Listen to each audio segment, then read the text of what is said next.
a tua palavra escondi, guardada no meu coração,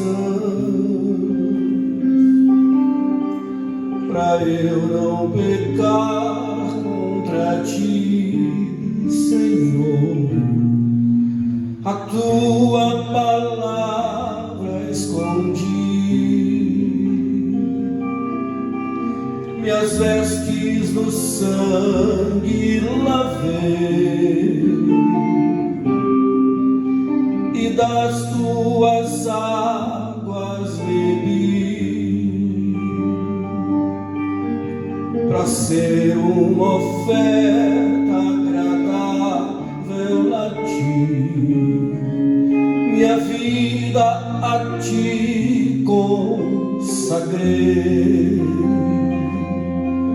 meus dons e talentos são pra te servir, meus dons preciosos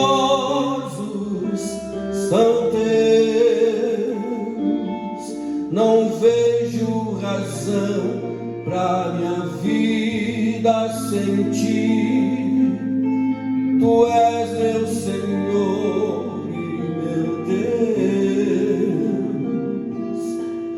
Assim como o fogo refina o ouro, vem tua obra em mim completar,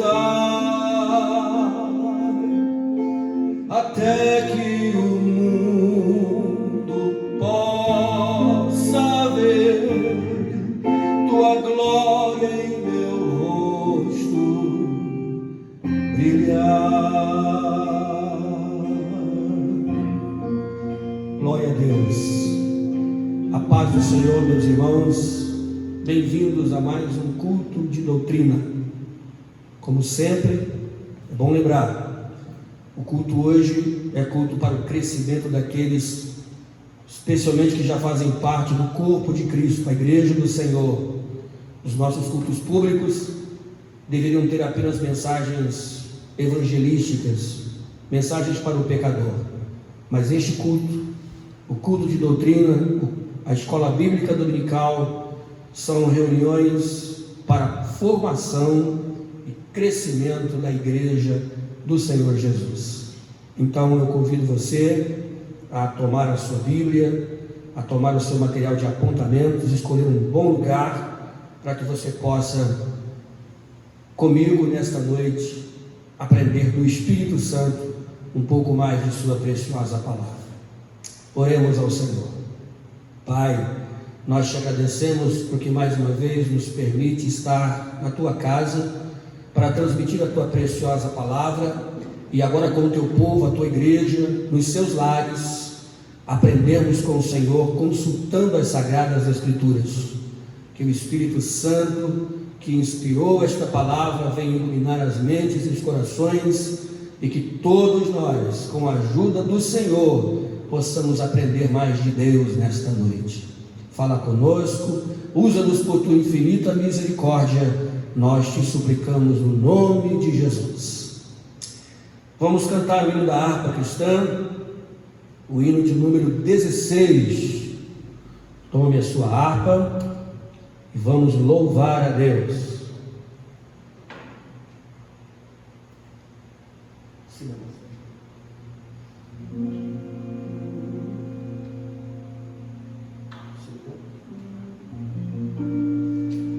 Posso, tendo as mãos vazias, com Jesus eu me encontrar.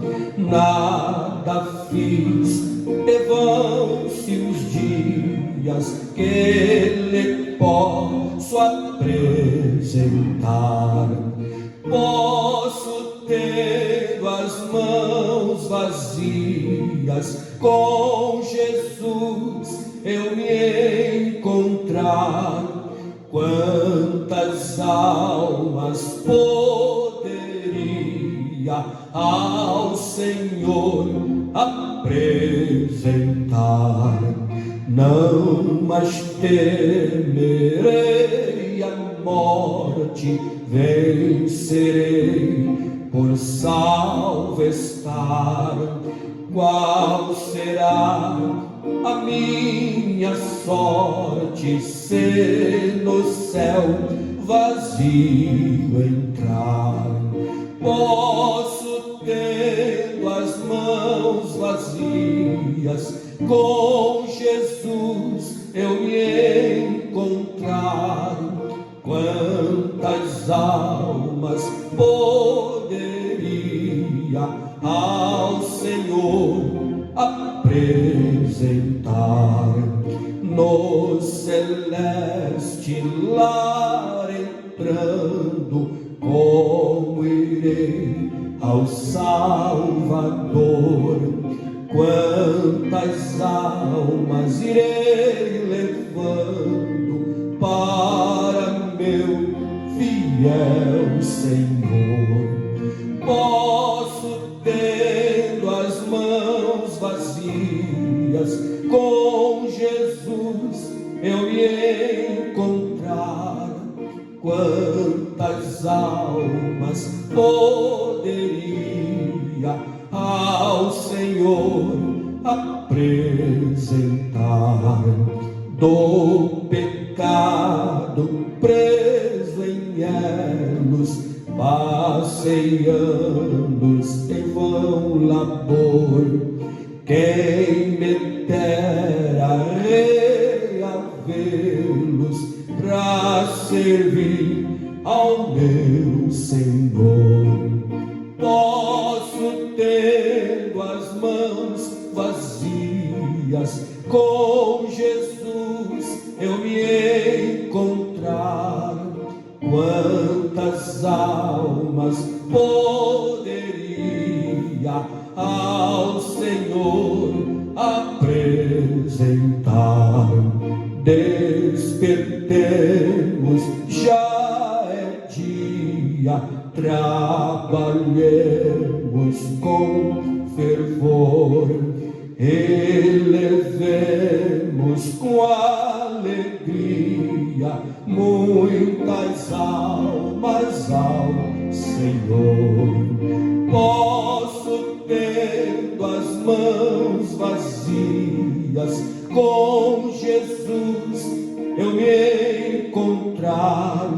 Quantas almas poderia ao Senhor apresentar?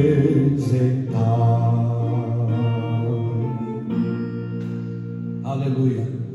Fique pensando nas interrogações deste belo hino da harpa cristã, porque o nosso tema hoje tem tudo a ver com esta pergunta. Vamos ler a palavra de Deus. Eu convido você a abrir a sua Bíblia na segunda carta aos Coríntios. Segunda carta aos Coríntios, no capítulo de número 5.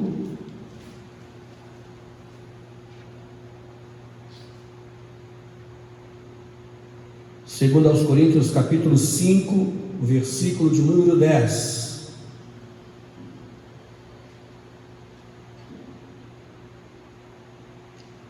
Segundo aos Coríntios, capítulo 5, versículo 10, está escrito: porque importa que todos nós compareçamos perante o tribunal de Cristo, para que cada um receba segundo o bem ou mal que tiver feito por meio do corpo. Senhor Jesus, temos feito a leitura de Tua preciosa palavra e queremos pedir-te, ó Pai, que a mesma nos seja revelada, que nenhum de nós estejamos fora do alcance do poder desta palavra para nos transformar, nos curar, nos converter a Ti. Fala conosco, pedimos-te no nome de Jesus. Amém. Graças a Deus. Nós estamos estudando a importante disciplina da teologia bíblica chamada escatologia. Primeira aula, falamos sobre o arrebatamento da igreja, o momento, a hora, em que tempo isto ocorrerá. Na segunda aula, falamos sobre o propósito do arrebatamento: transformação dos vivos, ressurreição dos mortos, conhecer a Deus, conhecer o céu. Mas para onde iremos após o arrebatamento e a ressurreição? Vamos direto para o céu? Quais são os processos escatológicos que se desenrolam a partir deste momento? Esta é a matéria de hoje. Hoje nós estudaremos acerca do tribunal de Cristo. Sim, haverá um juízo para a igreja, haverá um juízo para o crente. O crente também não entra no céu sem que seja julgado. Que tipo de julgamento é esse? O que estará em julgamento neste momento? Qual a finalidade deste tribunal? Esta é a razão do nosso encontro desta noite. O tribunal de Cristo. O texto que lemos, o apóstolo Paulo afirma categoricamente que todos nós compareceremos ante o tribunal de Cristo para que sejamos julgados pelo que fizemos por meio do corpo, o bem ou o mal. A Bíblia ensina que os crentes terão um dia de prestar contas ante o tribunal de Cristo, de todos os seus atos praticados por meio do corpo, sejam bons ou maus. No tocante a este julgamento do crente, segue-se o estudo de alguns de seus pontos. Então você pode anotar aí, o primeiro ponto que precisamos aprender acerca do tribunal de Cristo. Número 1, todos os crentes serão julgados, não haverá exceção.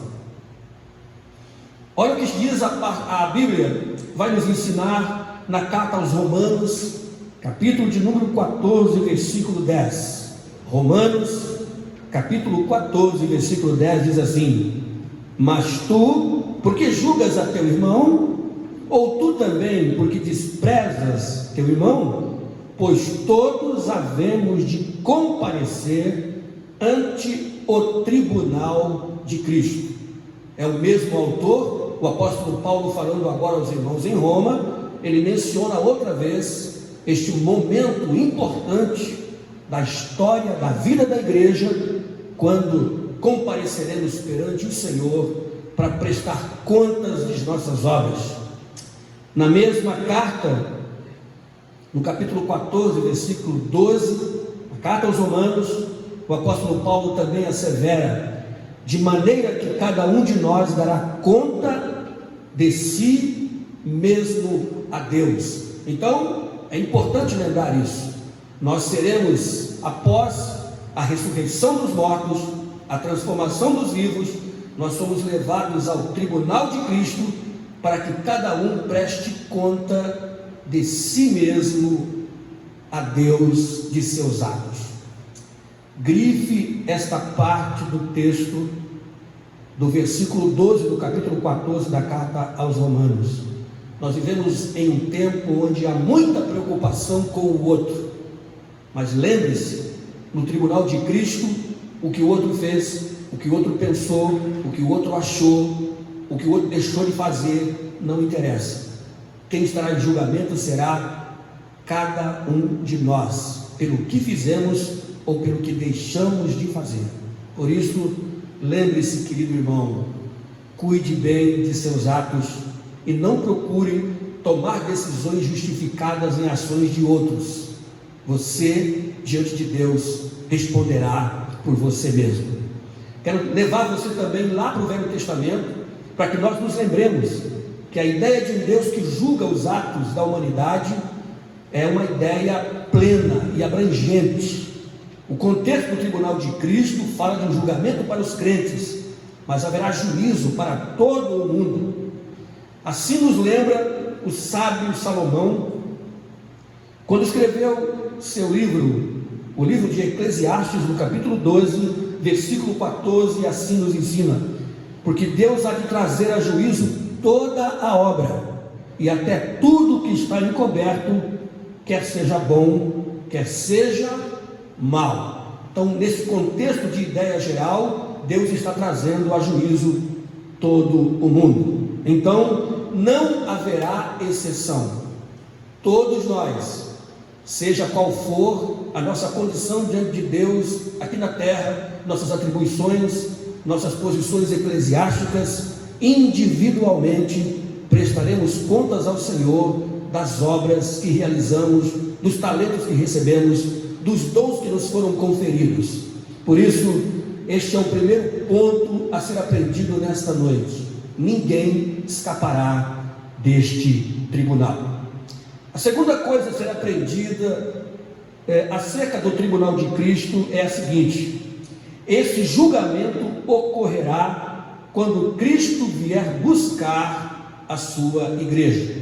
Então, olha o que está dito em João capítulo 14, versículo 3, e esta é uma promessa maravilhosa.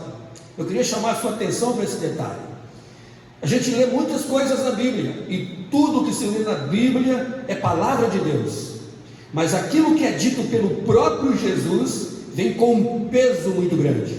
O apóstolo Paulo ensina largamente a doutrina do arrebatamento e da ressurreição, mas quando a gente ouve o próprio Jesus dizer, isso nos dá uma segurança enorme. Quando lemos o Apocalipse, ele mesmo dizendo, isso nos dá uma grande segurança. Olha o que ele disse em João 14, versículo 3: e quando eu for e vos preparar lugar, virei outra vez e vos levarei para mim mesmo, para que onde eu estiver, estejais vós também. Então, olha, os anjos disseram que Jesus irá. Lembram do dia da ascensão? Capítulo 1 do livro dos Atos, quando os galileus estavam olhando para os céus, vendo subir, a Bíblia diz que antes que ele fosse encoberto pelas nuvens, 2 anjos desceram e disseram: por que estáis olhando para o céu? O mesmo Jesus que dentre vós foi assunto ao céu, da mesma maneira como vocês viram ele subir, ele voltará para vós. Então, os mestres da igreja primitiva disseram: Jesus irá. Os anjos disseram: Jesus irá. Mas o mais importante, o próprio Jesus disse: eu virei. Então você tem que se apegar a esta promessa, mais do que nunca, especialmente quando nós estamos vivendo os dias escatológicos, os dias dos quais Jesus e seus discípulos falaram. Vamos nos lembrar de novo do que disse o apóstolo Paulo na primeira carta aos Tessalonicenses, capítulo 4, versículos de 14 a 17, porque aqui eu quero elencar com você um detalhe importante neste contexto. 1 aos Tessalonicenses, capítulo 4, versículos de 14 a 17. Porque se cremos que Jesus morreu e ressuscitou, assim também aos que em Jesus dormem, Deus os tornará a trazer com ele. Dizemos-vos, pois, isto pela palavra do Senhor, que nós, os que ficarmos vivos para a vinda do Senhor, não precederemos os que dormem. Porque o mesmo Senhor descerá do céu com alarido, e com voz de arcanjo, e com a trombeta de Deus, e os que morreram em Cristo ressuscitarão primeiro. Depois, nós, os que ficarmos vivos, seremos arrebatados juntamente com eles, nas nuvens, a encontrar o Senhor nos ares, e assim estaremos para sempre com o Senhor. Chama a sua atenção novamente para este detalhe do versículo 17. Para encontrar com Jesus aonde? No céu? Não, nos ares. O tribunal de Cristo não se estabelece no céu e nem na terra. Ele ocorrerá no cosmos, entre o céu e a terra, no lugar de posição que o próprio Jesus escolher. E daqui a pouco nós vamos entender por que o tribunal de Cristo não se estabelece no céu. Este julgamento acontecerá quando Jesus vier buscar a sua igreja. Então, prepare-se, meu irmão, minha irmã, porque se a vinda de Jesus está próxima, e os sinais assim o dizem, seu tribunal também. Porque no momento da ressurreição dos mortos, unindo-se aos vivos transformados, vamos todos, como disse Paulo, nos encontrar com o Senhor nos ares. E o que é que vamos encontrar nos ares? Jesus assentado em um tribunal, em um trono, onde seremos julgados individualmente. Eu sei que estamos falando de algo que é muito complexo, a razão simples. Como disse o apóstolo Paulo em Romanos 14:12, cada um prestará conta de si mesmo. E você poderia perguntar, mas como será isso? Serão milhões de crentes. Nós estaremos em uma condição espiritual, metafísica, onde o tempo não é contado no Cronos, será contado no Kairos. Quem está na eternidade não precisa ter pressa. Portanto, saiba que se a Bíblia assim o diz, ainda que minha mente não possa compreender perfeitamente, devo me apegar a esta verdade, porque esta é a palavra de Deus. Seremos chamados um a um para prestar conta diante de Deus, diante de Jesus em seu trono, das obras que aqui realizamos. Número 3. Quem será o juiz deste tribunal? Se o tribunal é de Cristo, então Cristo é o juiz. O juiz desse julgamento é Cristo. O Evangelho de João, capítulo 5, versículo de número 22, João 5, 22, o mesmo Jesus disse isso: e também o Pai a ninguém julga, mas deu ao Filho todo o juízo. Deus nomeou a Jesus juiz de todo o cosmos. Portanto, ele julgará neste tribunal os crentes e depois julgará o mundo no tribunal do trono branco. Ele é juiz. Outra vez eu quero fazer uma observação importante para você agora, e talvez você que está em família, que ainda não tem Jesus como Salvador e está assistindo a esse estudo, é bom lembrar: qual a posição de Jesus hoje? Em que condição Jesus está em relação ao mundo e ao pecador? Diz a Bíblia que, por ter recebido todo o juízo da parte de Deus, ele julgará os crentes e depois o mundo. Mas hoje, qual é a posição de Jesus em relação ao pecador? A Bíblia diz que ele é advogado. Você está com a sua Bíblia aí? Abra a sua Bíblia na segunda carta de João, segunda epístola de João, primeira epístola de João, primeira de João, capítulo 2, versículo 1. Primeira de João, capítulo 2, versículo 1, diz assim: filhinhos meus, estas coisas vos escrevo para que não pequeis.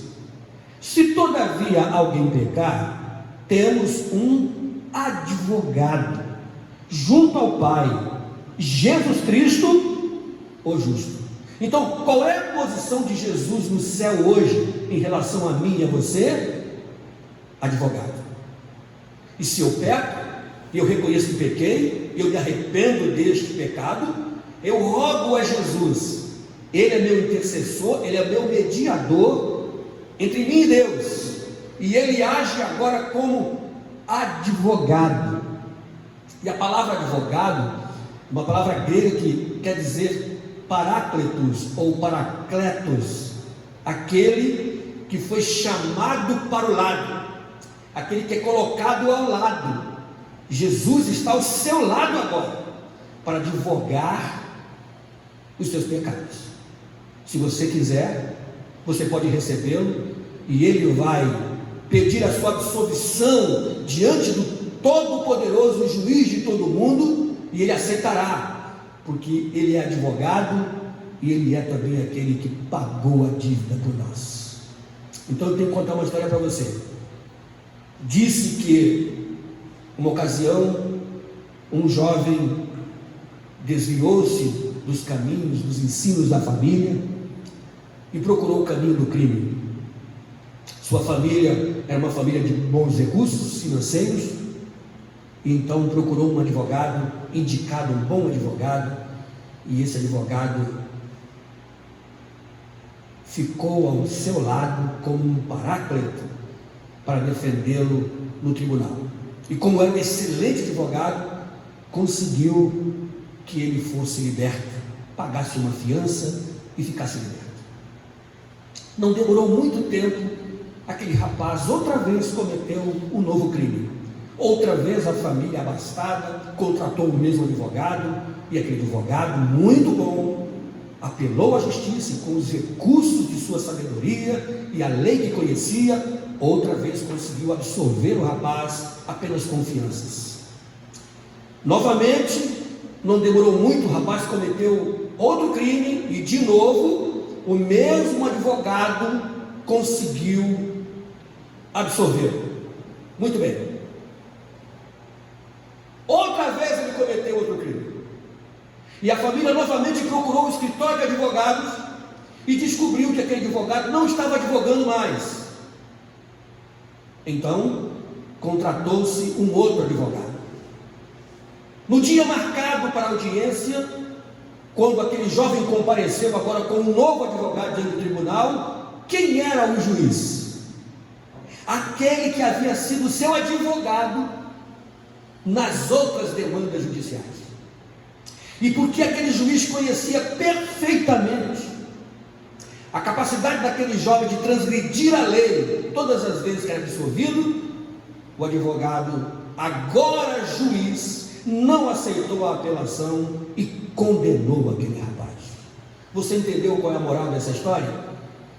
Você está pecando, pecando e pecando, e tem ao seu lado o maior de todos os advogados, que possui o argumento legal imbatível e insuperável diante do maior de todos os juízes. Mas esse mesmo advogado um dia se assentará em um trono como juiz, e porque conhece a sua demanda e a minha, certamente não haverá apelação para nós. Portanto, a você que ainda não recebeu a Jesus como Salvador e que goza de sua posição de advogado, não se esqueça, um dia ele será juiz. Por quê? Porque ele mesmo o disse: e também o Pai a ninguém julga, mas deu ao Filho todo o juízo. O apóstolo Paulo, escrevendo a segunda carta a Timóteo, no capítulo 4, versículo 8, ele assim diz: desde agora a coroa da justiça me está guardada, a qual o Senhor justo juiz me dará naquele dia, e não somente a mim, mas também a todos os que amarem a sua vida. Portanto, Jesus será o juiz neste tribunal. Número 4, a quarta coisa a ser aprendida acerca do tribunal de Cristo é a seguinte: a Bíblia fala do julgamento do crente como algo sério e solene, mormente, porque inclui para este a possibilidade de dano e perda. Vou repetir: a Bíblia fala do julgamento do crente como algo sério e solene, mormente, porque inclui para este a possibilidade de dano ou perda. Então, olha que coisa interessante. Por que o crente precisa aprender sobre esta doutrina? Porque se a Bíblia fala de tribunal de Cristo, eu e você como crentes, trabalhando no reino de Deus, precisamos aprender sobre esta doutrina, porque a mesma doutrina diz que neste julgamento, alguns de nós sofreremos perdas. Na primeira carta aos Coríntios, capítulo 3, versículo 15, o apóstolo Paulo assim escreve: se a obra de alguém se queimar, sofrerá detrimento, mas o tal será salvo, todavia, como pelo fogo. Portanto, a obra que é julgada pelo fogo, dependendo do material com a qual foi construída, realizada, ela se queimará, isso quer dizer que para o tal não há galardão, porque suas obras não foram feitas com materiais duráveis. Daqui a pouco vamos descobrir quais são eles. Na segunda epístola de João, no versículo de número 8, e mencionamos apenas o versículo porque é apenas um capítulo, está escrito: olhai por vós mesmos, para que não percamos o que temos ganho, antes recebamos o inteiro galardão. Veja o que disse João na segunda epístola, versículo 8. Tenham cuidado para você não perder o seu galardão.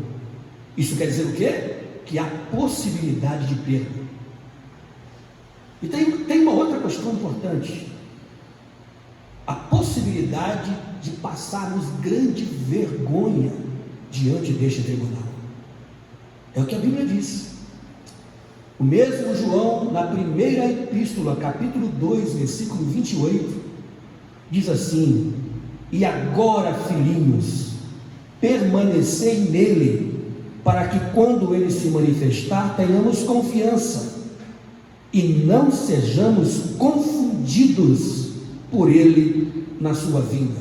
A palavra confusão aqui está ligada no original a vergonha. Aqui nós passaremos vergonha diante de Cristo no seu tribunal. Isso deve nos levar a uma reflexão profunda acerca de nossas motivações, de nossas escolhas, as razões que nos levam a fazer as coisas para Deus.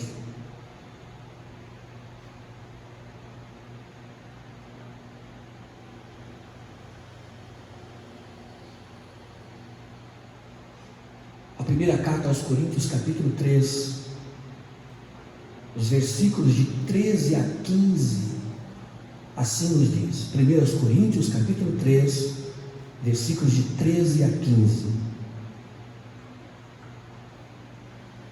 A obra de cada um se manifestará, na verdade o dia a declarará, porque pelo fogo será descoberta, e o fogo provará qual seja a obra de cada um.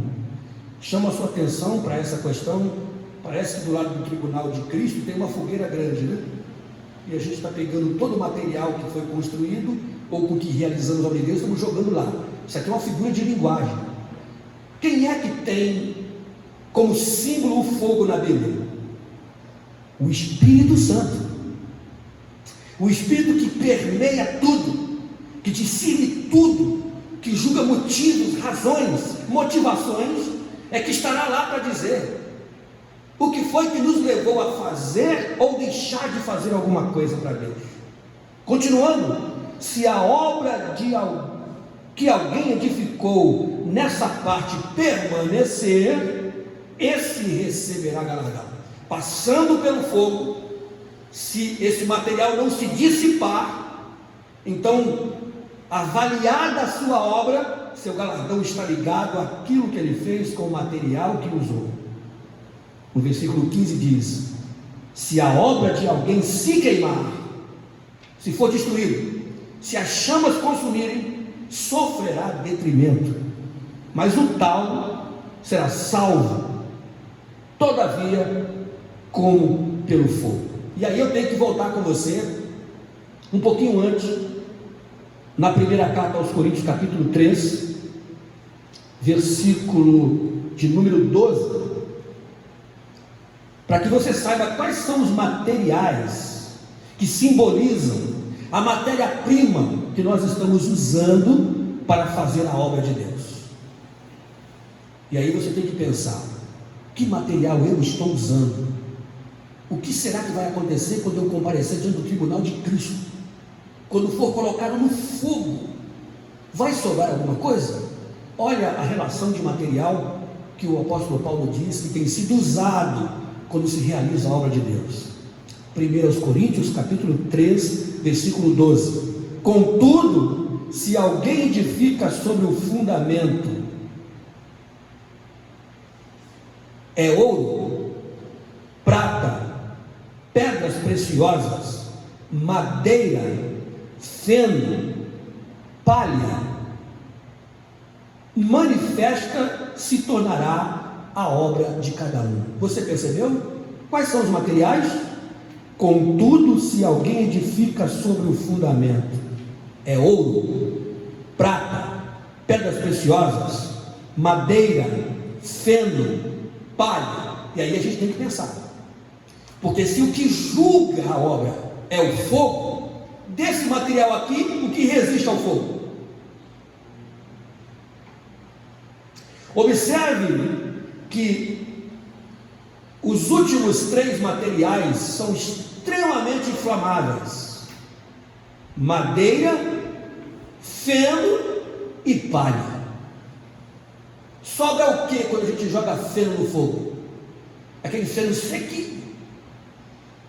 O que sobra quando se joga palha no fogo? O que sobra quando se joga madeira no fogo? Cinzas. Esta é a ideia que o apóstolo Paulo está chamando a nossa atenção. Com que material você tem feito a obra de Deus? Por isso haverá dano. O apóstolo continua dizendo que este será salvo. Por que ele será salvo? Porque esse julgamento não é para salvação nem para condenação, é um julgamento de obras. Quem comparece a esse tribunal já está salvo. Ele está sendo julgado pela obra que realizou, porque na verdade, quanto à sua vida, seu julgamento já foi feito por Deus através de Cristo. Deus declarou Cristo culpado em nome da humanidade e assim nos isentou de culpa para a salvação. No entanto, como salvos e trabalhando para Deus, nossa obra é avaliada o tempo inteiro. Aquele que conhece o pensamento, o coração, as intenções, julgará. O julgamento para a perdição, para a condenação, acontece lá no Apocalipse, no capítulo 20, quando o tribunal do trono branco se estabelece, e a Bíblia diz que ele é tão tremendo que até o céu e a terra fogem dele, porque lá grandes e pequenos, homens e anjos serão julgados. A morte devolverá os seus corpos, o mar, o fogo, todos diante de Deus sendo julgados, e ali só haverá condenação, porque diz o texto que o livro da vida será aberto, e aquele que não for encontrado neste livro será então condenado às chamas eternas. Portanto, amado, outra vez, nós estamos muito perto do tribunal de Cristo. Com que material você tem feito a obra do Senhor? Há uma expressão muito forte, dita no passado, por aquele que a Bíblia chama de profeta chorão, Jeremias. Ele disse uma vez: maldito o que faz a obra do Senhor relaxadamente. Você tem dado o seu melhor? Você tem feito o melhor para Deus? Deus tem prioridade na sua vida, nas suas escolhas? O tempo que você oferece a Deus é um tempo de qualidade ou algo que sobra do seu tempo? A oferta e o dízimo que você entrega a Deus é de fato a oferta e o dízimo do seu coração, ou é o que sobra e o que dá? Você se lembra o que diz o Velho Testamento? Por que é que o ofertante tinha que levar a oferta? Deus não aceitava a oferta enviada por alguém. Oferta e ofertante tinham que comparecer perante o altar. Por que é que Deus ordena que alguém separe um cordeirinho quando nasce e manda cuidar dele, tratando, cuidando, alimentando, e depois o sacrifique? Você entende? É muito fácil chegar no curral ou no pasto e escolher um animal e matar. Mas é fácil pegar um animal que você cuidou desde o dia que nasceu, escovou, deu banho, trator, e se tiver filhos pequenos que ajudam a fazer isso, e depois ter que matá-lo. Alguns de nós colocamos até nome, né? E se colocar nome, já era, não mata mais. Porque aí cria uma afinidade. Essa é a ideia na Bíblia. Porque não é o cordeiro, o bicho em si, é o seu coração. Deus quer que nós tenhamos o sentimento que Ele teve quando teve que deixar Jesus morrer. Como você tem realizado a obra de Deus? Quinta coisa a ser aprendida quando se estuda acerca do tribunal de Cristo: tudo será conhecido. Tudo será conhecido. Vamos voltar lá em 2 Coríntios capítulo 5, versículo 10. Assim disse Paulo: porque importa que todos nós compareçamos perante o tribunal de Cristo, para que cada um receba segundo o bem ou mal que tiver feito pelo corpo. Destaque na sua Bíblia, neste versículo, a palavra comparecer. Comparecer é a palavra grega phanero. Significa tornar conhecido publicamente.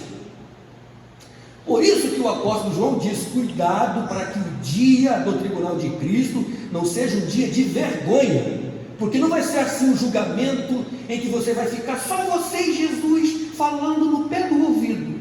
Jesus vai falar bem alto para todo mundo, desde Adão, saber como foi que você fez a obra dele. Phanero quer dizer tornar conhecido aberta e publicamente.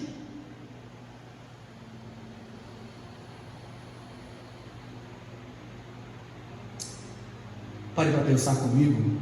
Às vezes no nosso julgamento existem obras realizadas aqui que eu qualificaria como ouro. Tão maravilhosas são a aparência, aos olhos.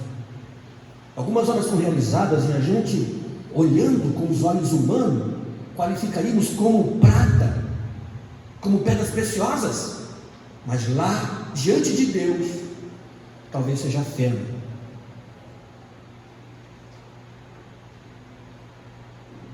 Porque não é só a matéria e a realização, é o coração, são as motivações. Lembre-se, o apóstolo Paulo disse que alguém pregaria até por inveja, alguém faria a obra de Deus por disputa, por contenda. Imagina esse que se salvou porque foi justificado por Cristo, porque Deus viu em Cristo a culpa que era dele e aceitou a oferta, está salvo, mas agora dirá diante de todos: eu conheço seu coração e eu sei que quando você fez, você não queria me glorificar, você queria ser melhor do que o outro.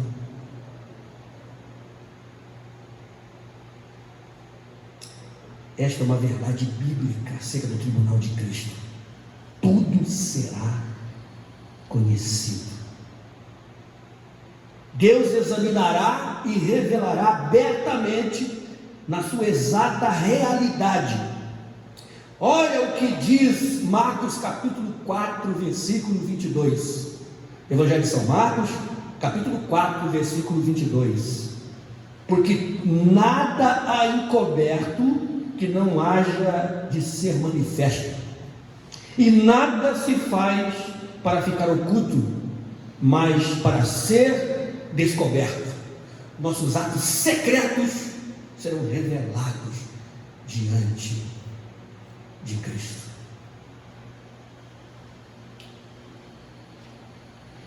Nosso caráter será revelado no tribunal de Cristo. Se você ler na carta aos Romanos, no capítulo 2, os versículos de 5 a 11, é um texto longo, você lê aí, Romanos capítulo 2, versículos de 5 a 11, você verá que o caráter será julgado. E o que é o caráter? O caráter é o que você é no escuro. Caráter é quem você é quando ninguém está vendo. Aquelas ações e decisões que tomamos, não porque alguém está vendo, porque o pai ou a mãe, porque o sacerdote, porque o pastor, porque a dirigente, o líder, não. O caráter te leva a ser o que você é, de fato, de verdade, em qualquer circunstância. Lembre-se de Daniel e seus amigos. Quando a mesa de Nabucodonosor foi colocada diante deles, lá não tinha sacerdote, seus pais não estavam lá, Jeremias não estava lá, Ezequiel não estava lá, mas ele tomou uma decisão por si, com a consciência que tinha entre o certo e o errado, e disse aos seus companheiros: não vamos comer desta comida, não vamos beber desta bebida, porque Deus está olhando para nós. Nossos atos secretos, nosso caráter, e olha, isso aqui é bom você grifar, nossas palavras. Como é que você tem usado o poder de se comunicar através das suas palavras? Olha o que Jesus diz em São Mateus capítulo 12, versículos 36 e 37. Mas eu vos digo que toda palavra ociosa que os homens disserem, hão de dar conta no dia do juízo, porque por tuas palavras serás justificado, e por tuas palavras serás condenado.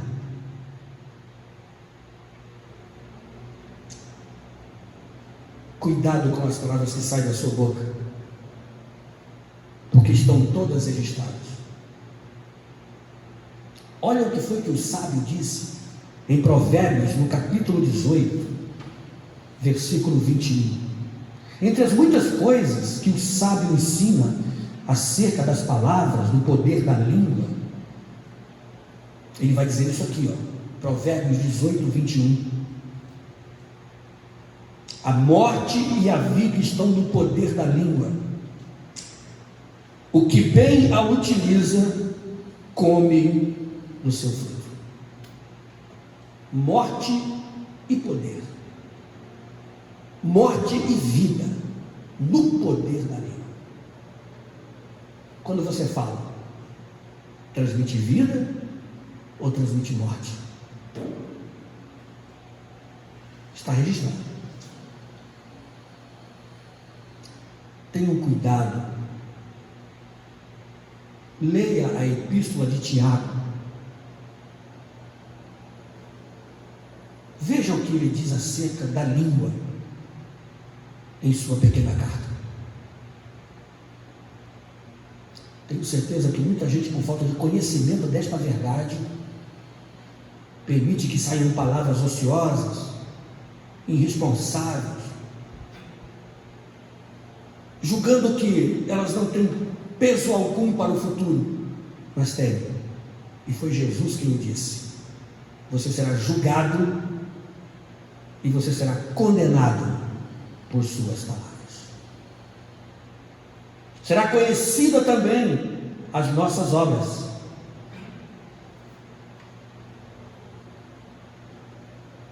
O apóstolo Paulo, escrevendo aos Efésios, no capítulo 6, versículo 8, ele disse assim: sabendo que cada um receberá do Senhor todo o bem que fizer, seja servo, seja livre. Todo o bem que fizer, obras, realizações, nossas atitudes serão conhecidas. Jesus disse em Mateus 5, 22: eu porém vos digo que qualquer que sem motivo se encolerizar contra seu irmão, será réu de juízo, e qualquer que disser a seu irmão raca, será réu do sinédrio, e qualquer que lhe disser louco, será réu do fogo do inferno. São palavras de Jesus. Qualquer que se irá contra seu irmão, sem razão, qualquer que disser, qualquer que proferir um insulto, essa é a ideia da palavra raca lá no hebraico, qualquer que insultar seu irmão, qualquer que chamá-lo de tolo, de louco, de incapaz de raciocinar e compreender. Como tem sido a sua atitude em relação aos seus irmãos? Será conhecidos os nossos motivos? Serão conhecidos os nossos motivos? O que nos levou a fazer, deixar de fazer, falar, deixar de falar, agir, deixar de agir. O apóstolo Paulo, na primeira carta aos Coríntios, capítulo 4, versículo 5, diz: portanto, nada julgueis antes do tempo, até que o Senhor venha, a qual também trará à luz as coisas ocultas das trevas, e manifestará os desígnios dos corações, e então cada um receberá de Deus louvor. O que é que vai ser manifesto? Desígnio do coração. Quem é que sabe essas coisas? Quem pode julgar algo assim? Quem pode julgar o coração do homem? O Espírito Santo. Ele conhece o pensamento, ele conhece as motivações. Quanta coisa boa feita com más motivações, quantas coisas louváveis aos olhos dos homens, que merecem aplausos dos homens, mas totalmente reprováveis diante de Deus, porque as motivações são escusas. Tenhamos cuidado com o nosso coração e com o que tem nos levado a realizar as coisas para Deus.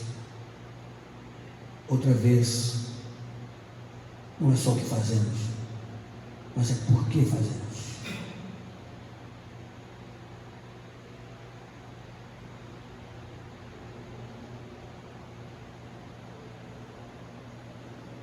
O nosso trabalho e ministério será revelado, será conhecido. O apóstolo Paulo, em 1 Coríntios capítulo 3, versículo 13, diz: a obra de cada um se manifestará.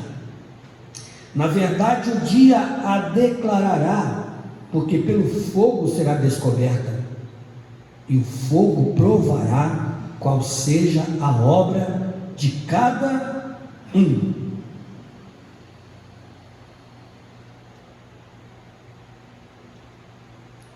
Nosso trabalho no Senhor, nosso ministério no Senhor, nós não teremos como escapar deste tribunal. Todos, diz a Bíblia, todos compareceremos diante de Jesus, para que sejamos julgados nas obras que nós realizamos.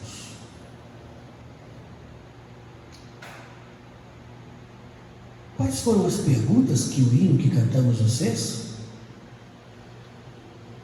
Como é que diz o refrão? Posso, tendo as mãos vazias, com Jesus me encontrar? E se há alguma coisa em nossas mãos, o que nos levou a tê-las cheias? As motivações são santas? São justas? São louváveis diante de Deus? A sexta coisa a ser aprendida acerca do tribunal de Cristo é que o crente terá que prestar contas da sua fidelidade ou infidelidade a Deus. E aqui importante, tendo em vista a graça, a oportunidade e o conhecimento que recebeu. Porque Deus não vai nivelar todo mundo para julgar todo mundo igual. Ele julgará cada um de acordo com o poder, a sabedoria, a riqueza, a capacidade de concatenar, a graça, as oportunidades, o conhecimento que recebeu. E aí é bom lembrar: a quem muito é dado, muito será cobrado.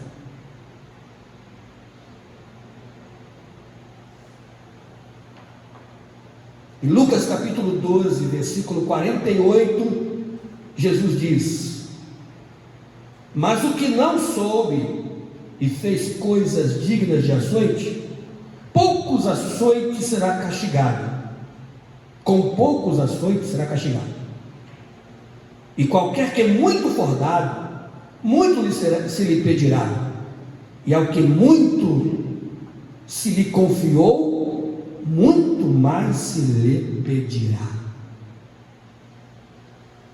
Jesus está dizendo que um servo que não teve muitas oportunidades, que não teve muito aprendizado, mas que com o que tinha realizou a obra, e se por um acaso ele realizou esta obra não como deveria, ele será julgado com base no conhecimento que tinha.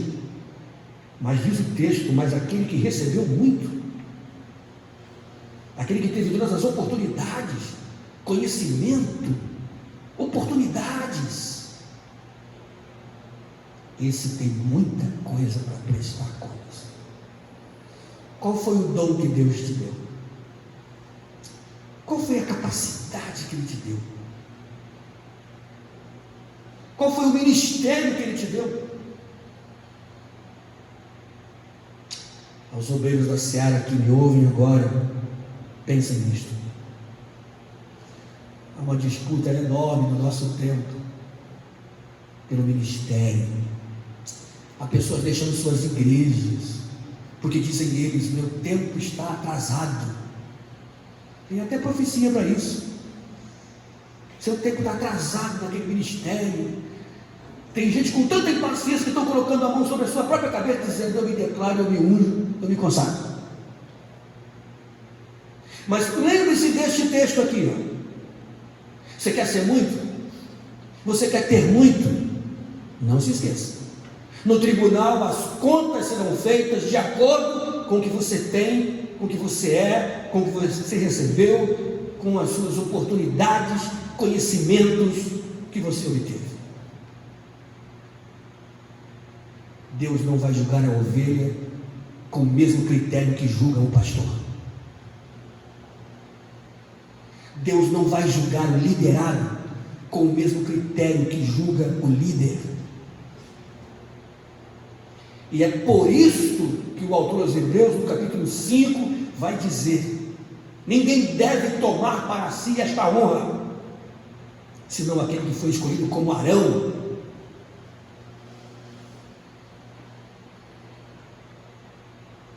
A fidelidade é julgada e a infidelidade é julgada. Lembre-se de Mateus 25, o texto dos talentos, que os servos recebem 1, recebe 3, recebe 5.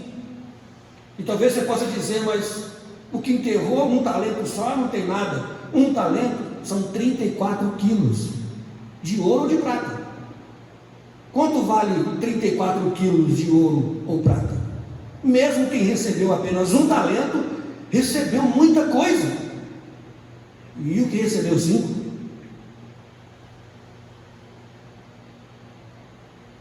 Sétima coisa a ser aprendida quando se estuda acerca do tribunal de Cristo: as más ações do crente, quando ele se arrepende, são perdoadas no que diz respeito ao castigo eterno. Vou repetir: as más ações do crente, quando ele se arrepende, são perdoadas no que diz respeito ao castigo eterno. É o que está dito lá em Romanos 8, versículo 1.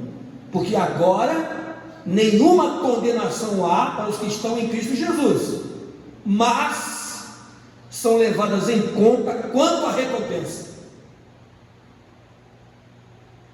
Ele está salvo porque confiou em Cristo e confessou os seus pecados. Por isso seus pecados não são levados em conta para a salvação, mas as obras são. O apóstolo Paulo, escrevendo aos Colossenses, no capítulo 3, versículo 25, ele diz: mas quem fizer agravo, receberá o agravo que fizer, pois não há acepção de pessoas.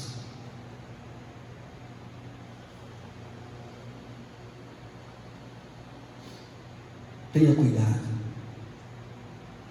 Deus perdoa pecados para a salvação, mas leva em conta as obras realizadas e a maneira e a motivação da realização para o galardão. Outra vez, não se trata de um conselho ao pé do ouvido, se trata de um julgamento amplo, aberto e público, de humilhação, vergonha e choro, para quem teve oportunidade, para quem foi abençoado e realizou a obra de Deus de forma relaxada. Número 8. Os resultados específicos do julgamento do crente serão vários. Qual o resultado do julgamento do crente? O primeiro resultado será obtenção ou perda da alegria. Ele vai ficar muito alegre naquele dia galardoado, ou vai chorar de tristeza e vergonha. É o que está na primeira epístola de João, capítulo 2, versículo 28. Vai anotando aí, não vou ler mais para a gente ganhar tempo. A segunda coisa será a aprovação divina, como disse Jesus em Mateus 25, versículo 21. Muito bem, servo bom e fiel. Aqueles que investiram os talentos e angariaram outros mais, ele diz: muito bem, você é um servo bom e fiel. Aprovação divina. A terceira coisa será tarefas e autoridades. Em Mateus capítulo 25, os versículos de 14 a 30, nós vamos entender qual será a nossa posição no milênio. O que a igreja vai fazer no milênio? Porque ela volta com Jesus. Qual será a minha posição e a sua no milênio? Porque a Bíblia diz que Jesus reina assentado no trono em Jerusalém. E quem governa o resto do mundo? Deus poderá confiar em você para ajudar a governar o mundo no milênio? Como é que você está fazendo as coisas de Deus aqui e agora? É o que o texto diz: aquele que é fiel no pouco é colocado sobre o muito. Essa é uma conotação direta para a posição do crente no reino milenar. Se Deus te confiou uma obra hoje, e você tem feito esta obra com carinho, com cuidado, não importa se aos olhos do homem é uma obra simples, sem valor, isso se avaliará para te colocar numa posição no milênio.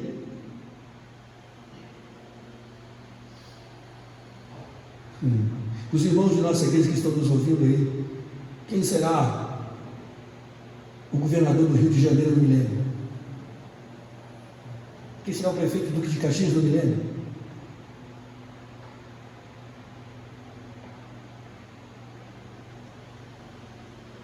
Quem será o governador, o prefeito da cidade onde você mora?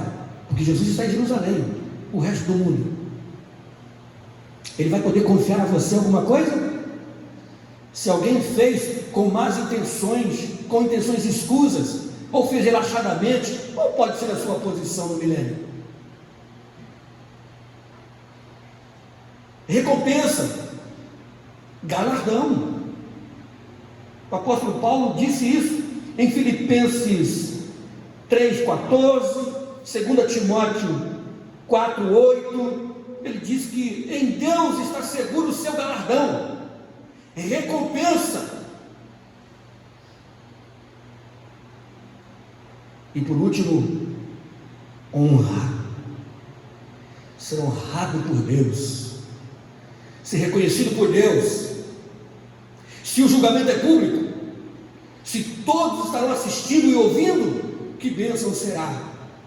Se Jesus naquele dia, depois de nos avaliar as obras realizadas, disser para que todos ouçam: eu quero honrar você, porque eu comecei uma obra na terra, voltei para o céu e deixei você lá para continuar a obra que eu comecei, e você continuou com a qualidade, com o compromisso, com o amor, com a entrega, com a vida, com o zelo, com o cuidado que eu comecei. Quantos de nós podemos dizer o que disse Elias quando teve um encontro com o Senhor? Eu tenho sido, Senhor, extremamente zeloso pela tua obra. Você pode dizer isso? Terminamos agora. Nona coisa a ser aprendida quando se estuda sobre o tribunal de Cristo: a perspectiva de um iminente julgamento do crente deve aperfeiçoar o temor do Senhor em sua vida.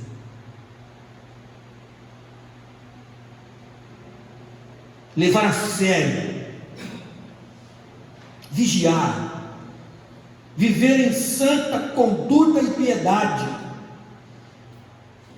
demonstrar amor, misericórdia, aceitação a todos, porque foi isto que Jesus fez. Que Deus abençoe você nesta noite. Que o Senhor te ajude a compreender e a entender, pela palavra, que o que você faz aqui tem ressonância na eternidade. Você tem dado o seu melhor? Sua dedicação é de um coração inteiro? Ou você é como aquele rei de Israel chamado Amazias, que a Bíblia diz que serviu ao Senhor, mas não de todo o coração? Tem muita gente assim, servindo a Deus, mas não de todo o coração. Que este nosso culto nesta noite tenha servido para levar a você uma reflexão profunda acerca do que você faz para Deus na sua obra, por mais simples que seja. Faça com amor, faça com dedicação, faça com entrega, porque um dia você terá que prestar contas diante do Senhor. Que Deus te abençoe. Eu quero cantar um hino com vocês. Enquanto isso, nós recebemos muito pedido de oração. Esses pedidos estão sendo anotados, e você pode fazê-lo agora enquanto eu canto, porque depois que eu começar, que a gente for orar, a gente cita aqui para fazer um grande clamor e abençoar a sua vida nesta noite. Cante comigo o hino de número 123 da nossa harpa, enquanto os pedidos vão sendo anotados, os pedidos de oração. Só uma vez.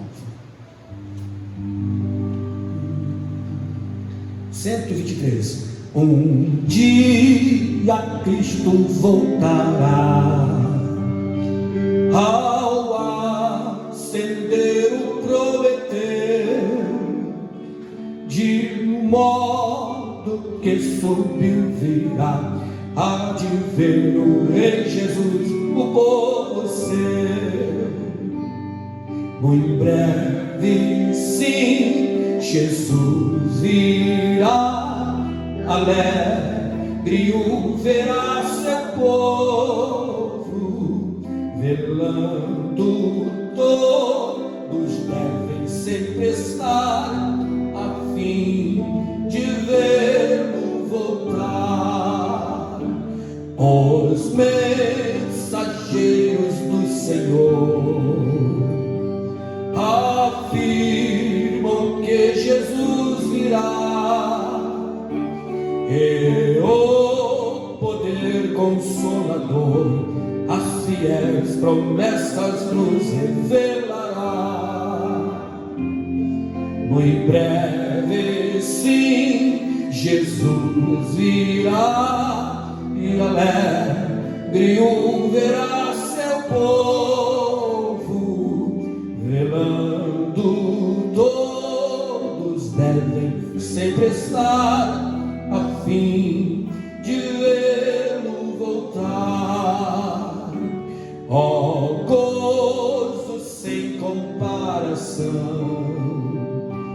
no dia do meu Salvador, com a mãe grande multidão, subiremos ao encontro do Senhor.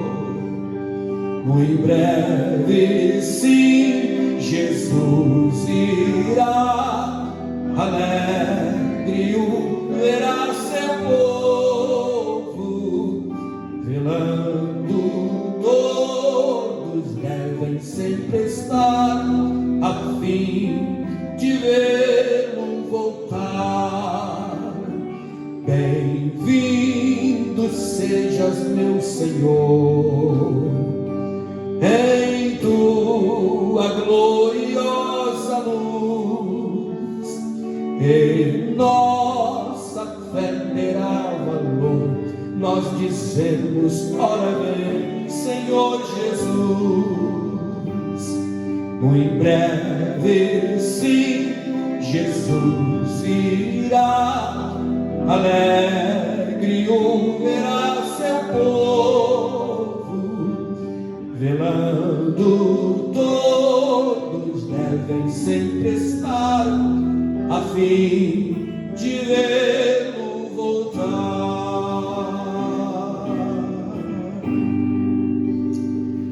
Glória a Deus, seja essa a nossa esperança. E quem tem esta esperança, diz a Bíblia, purifica-se a si mesmo. Você toca, você tem procurado tocar bem? Olha que Davi disse isso lá no Salmo: tocai e tocai bem. Você canta? Como você tem cantado? Você prega? Você tem dedicado a sua vida à oração, ao estudo da palavra? Você tem dedicado a sua vida à consagração? Você está comprometido com a Bíblia na sua pregação? Você prega o quê? Você ensina? Você tem procurado se preparar para de fato ensinar o que a Bíblia manda ensinar? Qual o seu compromisso com a verdade bíblica? Você tem contribuído com a obra do Senhor? Como você contribui? Como é que você oferta a Deus? O que você oferta ao Senhor? Todas estas coisas nos levam a pensar neste dia de encontro no tribunal de Cristo. Vamos orar nesta noite.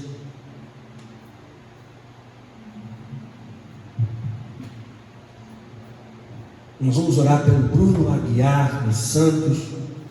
Ele trabalha embarcado e esse mês provavelmente vai ter que dobrar de 15 para 30 dias. Precisa de muita condição emocional, psicológica para enfrentar este momento. Vamos aproveitar para orar por todos os que trabalham em plataformas, embarcados, que só podem ver o mar no seu horizonte. Deus vai te abençoar, Bruno. Deus vai te dar graça e paciência. Vamos orar pelo meu irmão, pastor Alexandre. Está lá em Manaus, cidade que já entrou em crise completa na saúde pelo número de contaminados. Para que Deus lhe dê saúde com a sua família. Vamos orar pela nossa irmã Sandra, a nossa irmã Raquel. Vamos orar pela nossa irmã Givaci Rodrigues dos Santos, nossa irmã Maria da Silva. Vamos orar pelo nosso irmão Joelso. Ele já está agradecendo pelas orações, porque sua esposa está melhor, glória a Deus.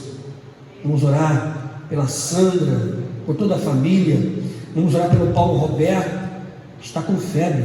O Senhor vai repreender, Paulo, esta febre nesta noite. Vamos orar por sua mãe, nossa irmã Maria de Lourdes, que também está em quarentena. Vamos orar pelo Gabriel. Vamos orar pelo Luiz Paulo. Orar pelo povo que está em Patísio Férias. Amém. Vamos orar pela nossa irmã Sônia Cassiano. Orar pelo seu esposo. Vamos orar pela irmã Anaísa e sua família. Vamos orar pelo nosso irmão Edmilson. Orar pela Flávia e pelo Renato Pinheiro. Vamos orar pela Ruth Lisboa e sua família. Glória a Deus. Eu peço a você que está de pé na sua casa agora, que fique de pé para orar comigo para nós apresentarmos esses pedidos. Se você puder, erga as suas mãos aos céus. Como diz a Bíblia, levantai mãos santas, sem ira e sem contenda.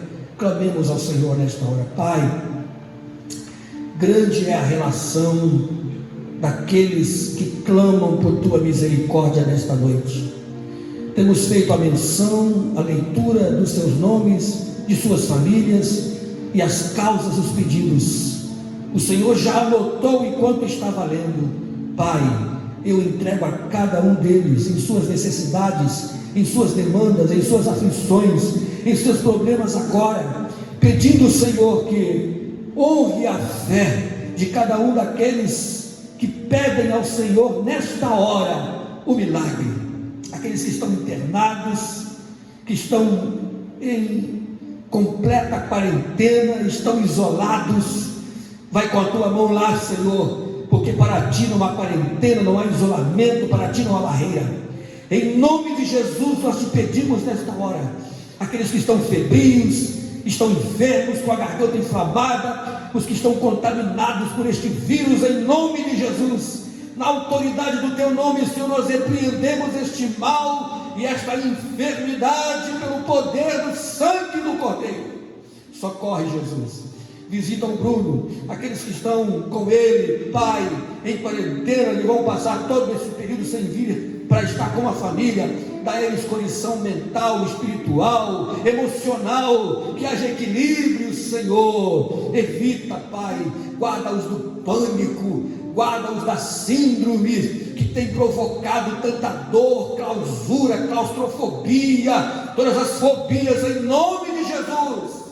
Nós ordenamos que seja tirada e removida para a glória do nome do Senhor. Todos os enfermos, todos os que estão necessitados de um socorro, de consolo e paz, recebam do Senhor a bênção, recebam do Senhor a vitória, recebam do Senhor o livramento, no nome poderoso de nosso Senhor e Salvador Jesus Cristo. Assim te oramos, crendo na vitória, não por nossos méritos, mas pelos méritos de nosso Senhor e Salvador.